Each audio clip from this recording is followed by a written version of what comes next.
नमस्कार। आज हम बात करेंगे कि हमारे मन की गति क्या है और हमारे मन की अगति क्या है। जब मन गति में होता है तब क्या होता है और हमारा मन जब स्थिर है, जब निर्विचार है, जब अगतिशील है, तब क्या होता है।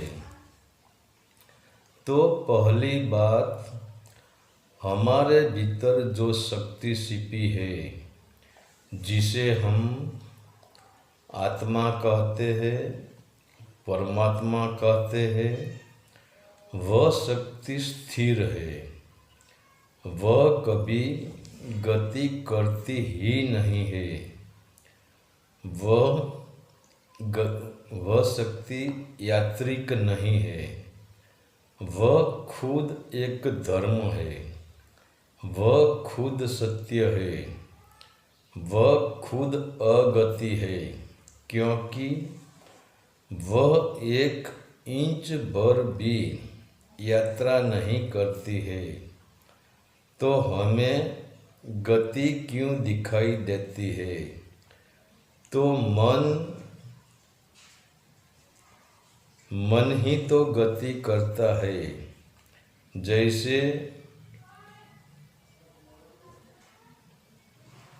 ये सीए, जैसे ए से बी और बी से सी, सी से डी, पर तो यह ए बी सी भी स्थिर है। इसकी भी कोई गति नहीं है, मगर मन की गति इतनी तेज है कि जो गतिशील नहीं है वह भी हमें गतिशील दिखाई देता है। और जब मन की गति कम होती है, मन को भी संसार की गति कम दिखाई देती है। वासनाओं की गति, मोह लोभ की गति कम हो जाती है। और जब मन पूरा ठहर जाता है, मन जब अगति पे आ जाता है, तब पूरा अस्तित्व हमें स्थिर दिखाई देता है। आत्मा हमें स्थिर दिखाई देती है।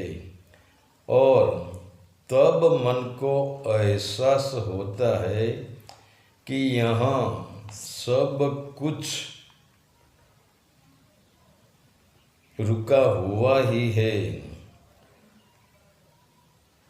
यह तो ऐसा है कि तुम जब ट्रेन में मुसाफरी करते हो तो तुम ट्रेन में बैठकर ट्रेन में से बाहर की ओर देखते हो, तो तुम देखोगे कि तुम्हें जो वृक्ष दिखाई देता है, वह वृक्ष तुम्हें भागता हुआ, गति करता हुआ दिखाई देता है। और हमें ऐसा लगता है कि ट्रेन की विरुद्ध दिशा में यह सारे वृक्ष भाग रहे हैं। तो ट्रेन भागे जा रही है और ट्रेन में बैठे बैठे तुम भागे जा रहे हो।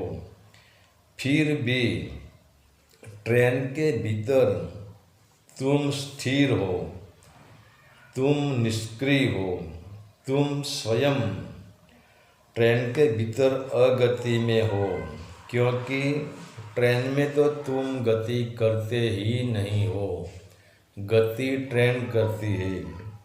ट्रेन के भीतर तुम स्थिर हो, तुम तो सिर्फ बैठ रहे हो, तुम्हारी कोई गति ही नहीं है। तो ऐसा समझ लो कि ट्रेन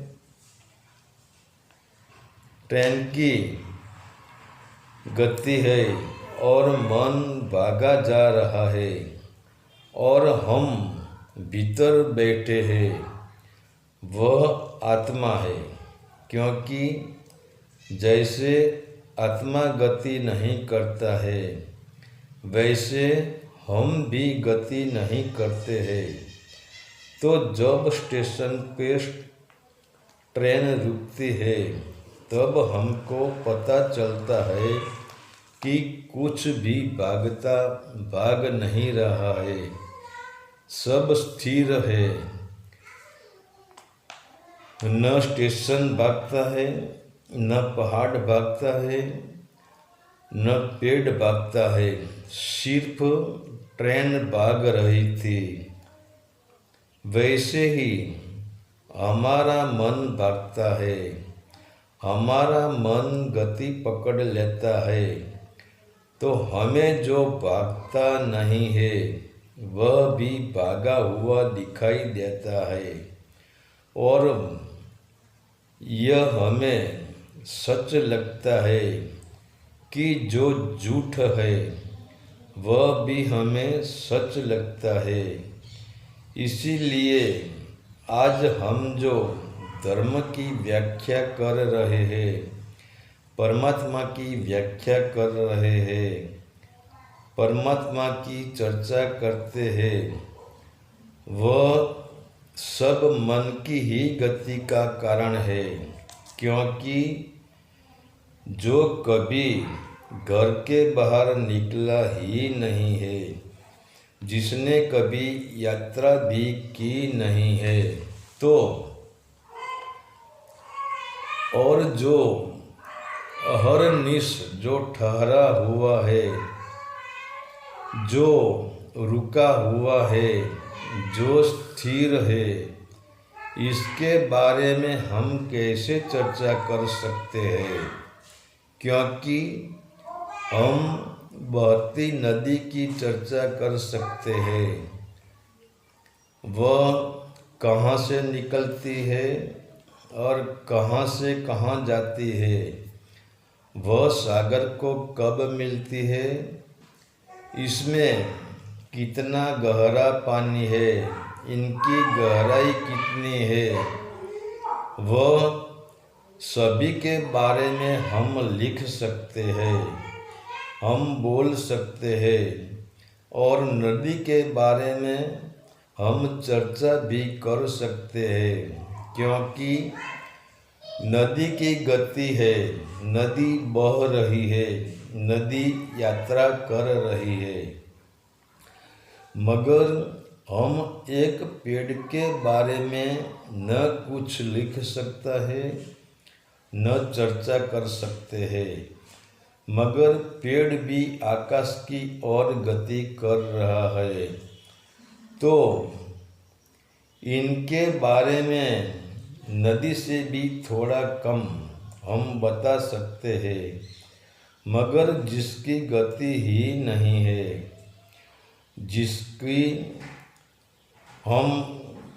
इसकी हम कैसे चर्चा कर सकते हैं, इसके बारे में हम कैसे लिख सकते हैं?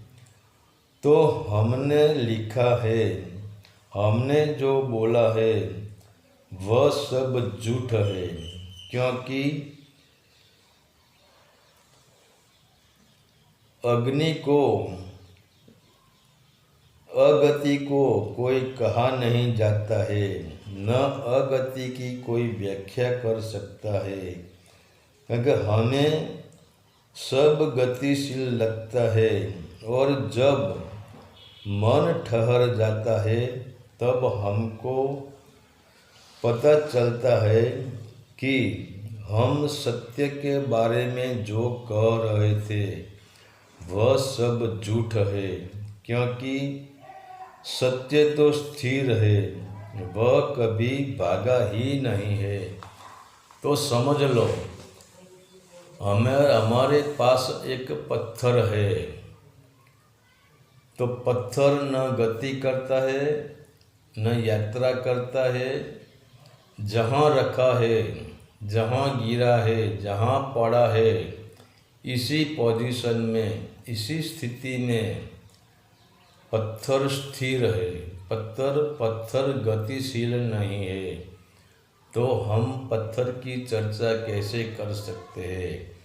पत्थर का इतिहास हम कैसे लिख सकते हैं? पत्थर के बारे में हम कैसे बता सकते हैं?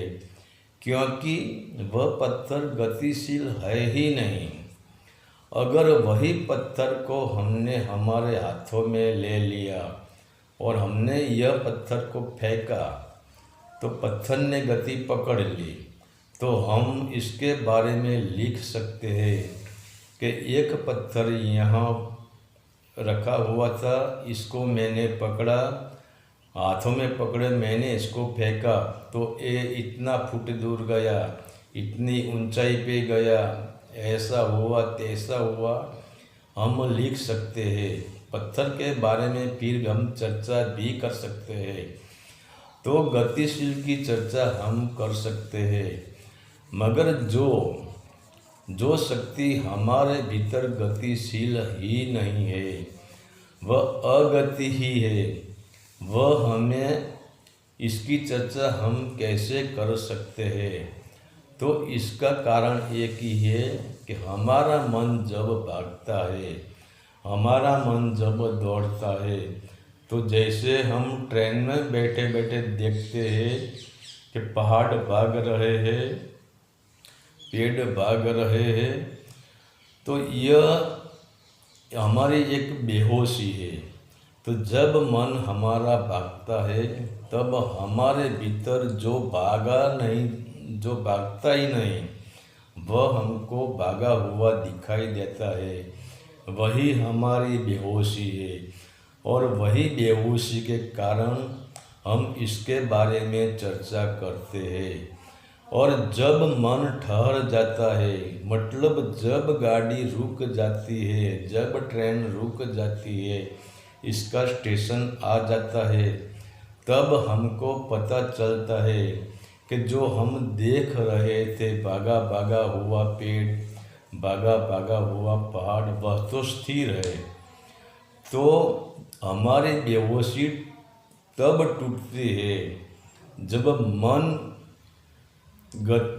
गति में से अगति में उतरता है, मन स्टैंड पर आ जाता है, मन प्लेटफॉर्म पर आ जाता है, तो गाड़ी भी रुक जाती है प्लेटफॉर्म पर आके। वैसे ही मन जब सत्य के प्लेटफॉर्म पर आ जाता है, धर्म के प्लेटफॉर्म पर आ जाता है, तब मन की गति रुक जाती है और तब हमको सच दिखाई देता है कि हम जिसके बारे में चर्चा कर रहे थे वह चर्चा गलत ही गलत है।